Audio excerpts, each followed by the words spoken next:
Assalamualaikum warahmatullahi wabarakatuh. Perkenalkan, nama saya Odin Nurvanisa dengan NIM 2465000. Oke, di sini saya akan jelaskan sebuah program C++ diubah menjadi program Java. Oke, untuk mempersingkat waktu, saya akan jelaskan di pengembalian nilai string. Baris pertama itu public class testString. Jadi mana ini adalah deklarasi kelas di Java. Public berarti kelas ini bisa diakses dari mana saja. Kelas testString adalah nama kelasnya, yaitu testString. Oke, untuk baris kedua yaitu public static string testString, yang dimana ini adalah metode atau fungsi bernama testString. Yang pertama itu public, metode ini bisa dipanggil dari luar kelas. Yang kedua static, bisa dipanggil langsung tanpa harus membuat objek kelas.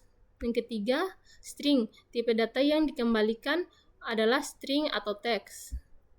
Yang keempat, testString, nama fungsinya tidak menerima parameter. Untuk baris selanjutnya, return saya belajar C++. Baris ini mengembalikan nilai teks. Saya belajar C++ saat fungsi testString dipanggil. Oke, untuk baris selanjutnya lagi, dia penutup dari metode testString. Untuk public static void main string args, ini adalah metode main, titik awal entry point program Java. Public bisa diakses dari luar kelas. Static tidak perlu objek untuk dijalankan. Void tidak mengembalikan nilai. String args parameter untuk input dari command line meskipun tidak digunakan di sini. Oke, selanjutnya sistem out print testString, yang dimana ini menampilkan hasil dari pemanggilan fungsi testString ke layar konsol. Hasilnya yaitu saya belajar C++. Oke, untuk bagian pengembalian nilai string telah selesai.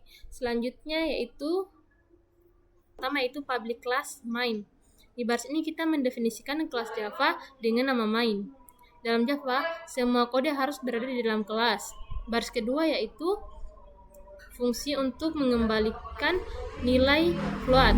Ini adalah komentar, hanya untuk penjelasan. Komentar tidak akan dieksekusi oleh program, tapi sangat berguna untuk dokumentasi. Oke, baris ketiga yaitu public static float testBuild. Di sini kita membuat fungsi bernama testBuild. Public artinya fungsi ini bisa dipanggil dalam mana saja. Static berarti fungsi ini milik kelas, tidak perlu buat objek untuk memanggilnya. Float adalah tipe data yang dikembalikan oleh fungsi ini, yaitu bilangan desimal.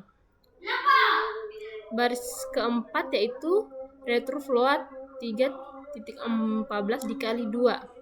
Baris ini menghubungkan perkalian 3.14 dikali 2. Hasilnya adalah 6.28. Hasil ini dikonversi menjadi tipe float dan dikembalikan sebagai hasil fungsi.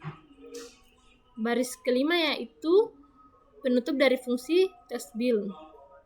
Baris keenam, dia public static void main string args.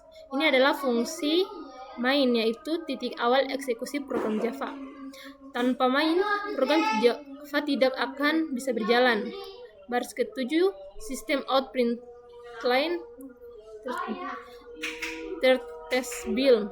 Di baris ini kita mencetak hasil dari fungsi testBuild ke layar. Karena testBuild mengembalikan 6.28, maka itulah yang akan ditampilkan ke layar. Baris ke-8 dan 9 ini adalah penutup dari main dan kelas main. Kesimpulan program ini membuat fungsi yang menghitung hasil dari 3.14 kali 2. Kemudian mencetak hasilnya ke layar. Hasilnya adalah 6.8.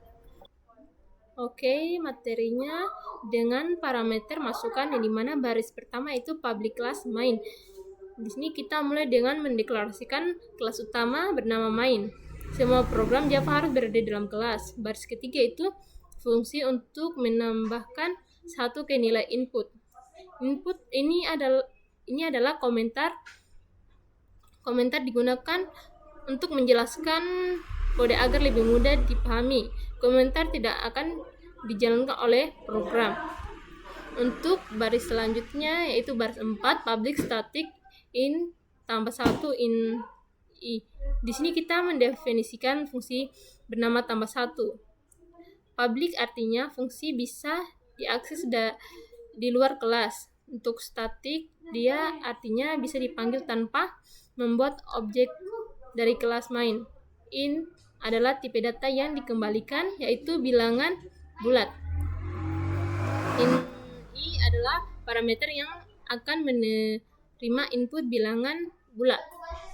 Baris kelima yaitu in hasil. Kita mendeklarasikan variabel hasil bertipe in bilangan bulat. Untuk barisan ke-6 yaitu hasil sama dengan i tambah 1 titik koma. Kita melakukan operasi penjumlahan nilai i ditambah 1. Misalnya i sama dengan 4, maka hasil akan menjadi 5. Barisan ke-7 yaitu return hasil. Kita mengembalikan nilai dari variabel hasil sebagai output dari fungsi tambah 1. Baris ke-8 yaitu ini adalah penutup dari fungsi tambah 1. Baris ke-9 yaitu public static void main string args. Fungsi main adalah titik awal program dijalankan. Di sini semua eksekusi dimulai. Baris 10 yaitu if x sama dengan 4. Kita mendeklarasikan variabel x dan memberikan nilai awal 4. Baris ke-11 yaitu system out println hasil sama dengan tambah 1 x. Di sini kita mencetak ke layar teks hasil sama dengan diikuti dengan hasil dari fungsi tambah 1.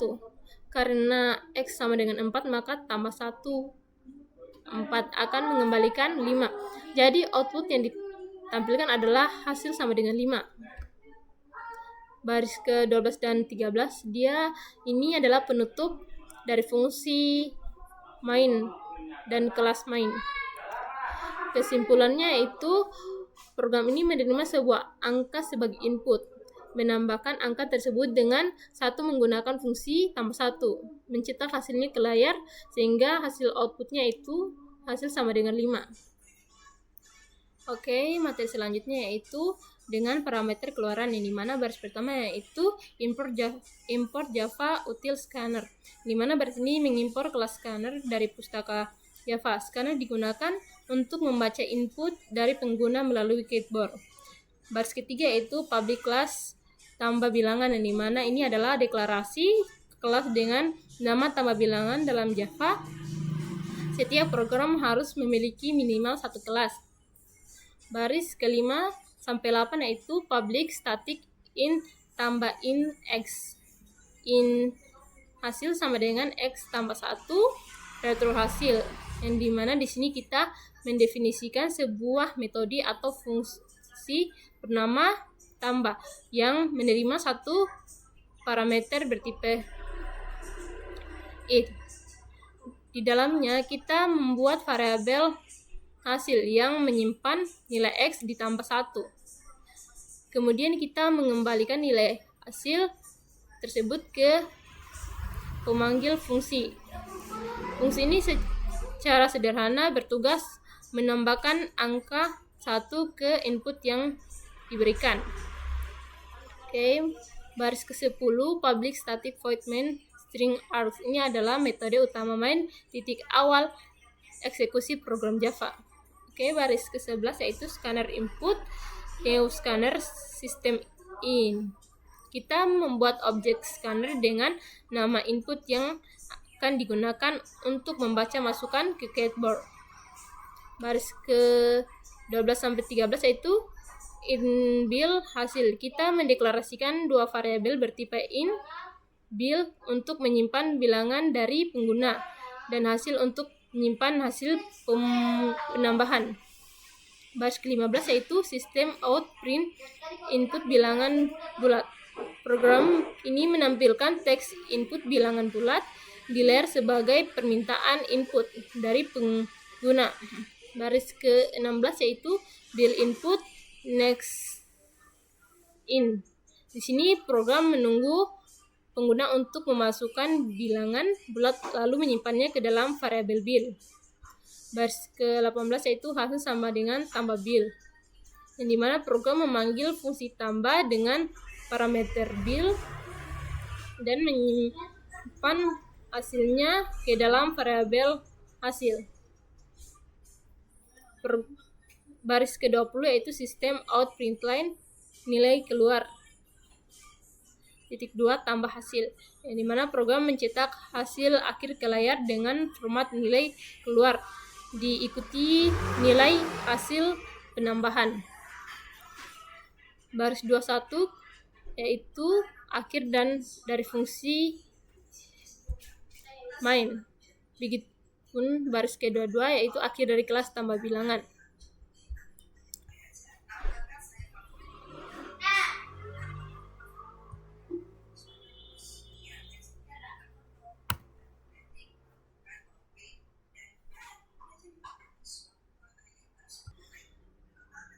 Oke, itu dia penjelasan program Java sederhana hari ini. Semoga bermanfaat dan sampai jumpa di video selanjutnya.